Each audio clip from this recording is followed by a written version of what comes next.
Hello dear students, आप सभी का स्वागत है 5वीं कक्षा की हिंदी की क्लास में।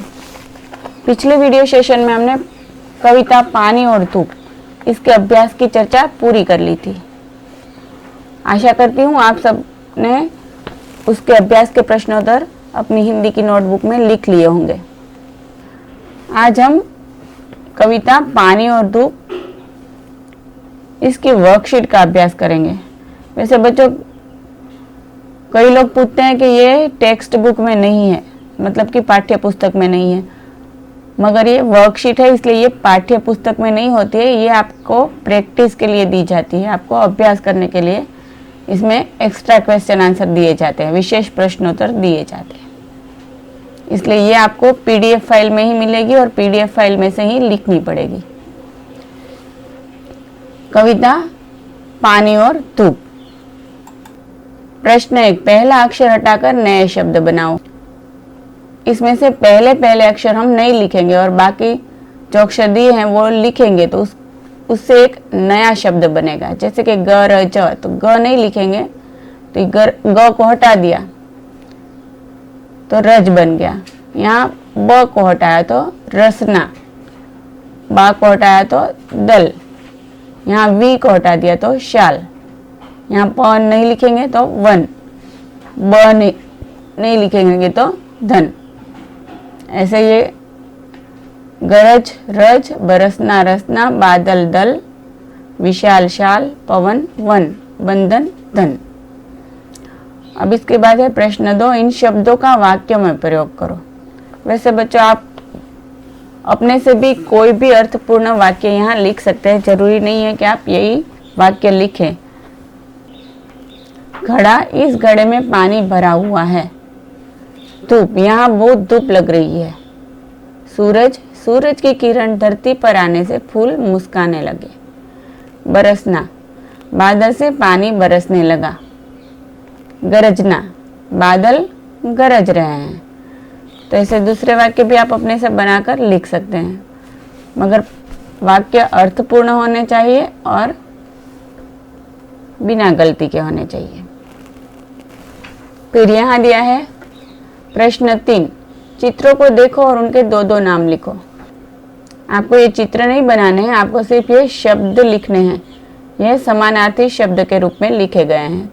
यहाँ घर है तो उसके लिए 2 नाम कौन से नए हैं? निवास, गृह। इसके अलावा दूसरे भी हैं, मगर यहाँ हम लोग 2 लिख रहे हैं, निवास गृह। फिर सूरज, सूरज का नाम रवि, भास्कर और दूसरे भी हैं, यहाँ 2 ही लिखे हैं। यहाँ औरत है तो औरत के दूसरे 2 नाम नारी, स्त्री। यहाँ बादल, तो यहाँ क्या लिखा है? मेघ, घन, जलद। यहाँ 3 शब्द लिखे हैं, आप कोई भी 2 शब्द लिख सकते हैं। ये समानार्थी शब्द के रूप में भी पूछे जा सकते हैं, पर्यायवाची शब्द या समानार्थी शब्द। इसके बाद दिया है प्रश्न 4। यहाँ दिया है प्रश्न 4, नीचे दिए शब्दों के तुक वाले शब्द लिखो। पानी, रानी, बंद, मंद, अपने, सपने, सुना, भुना, जोर, शोर, घर, पर। ये समान तुक वाले शब्द हुए। अब प्रश्न 5, इन अक्षरों से 2-2 शब्द लिखो।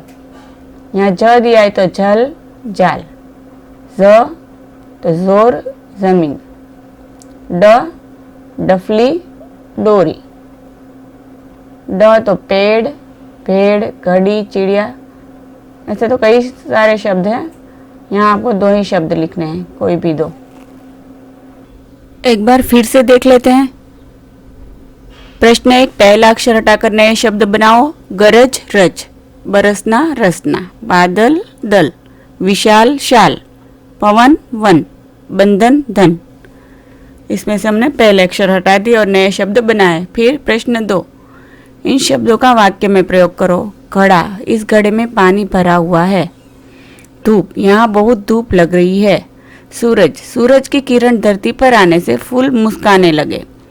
बरसना, बादल से पानी बरसने लगा। गरजना, बादल गरज रहे हैं। फिर प्रश्न 3, चित्रों को देखो और उनके दो दो नाम लिखो। घर, निवास, गृह। सूरज, रवि, भास्कर। औरत, नारी, स्त्री। बादल, मेघ, घन और जलद। फिर प्रश्न 4, नीचे दिए शब्दों के तुक वाले शब्द लिखो। पानी, रानी। बंद, मंद। अपने, सपने। सुना, भुना। जोर, शोर। घर, भर।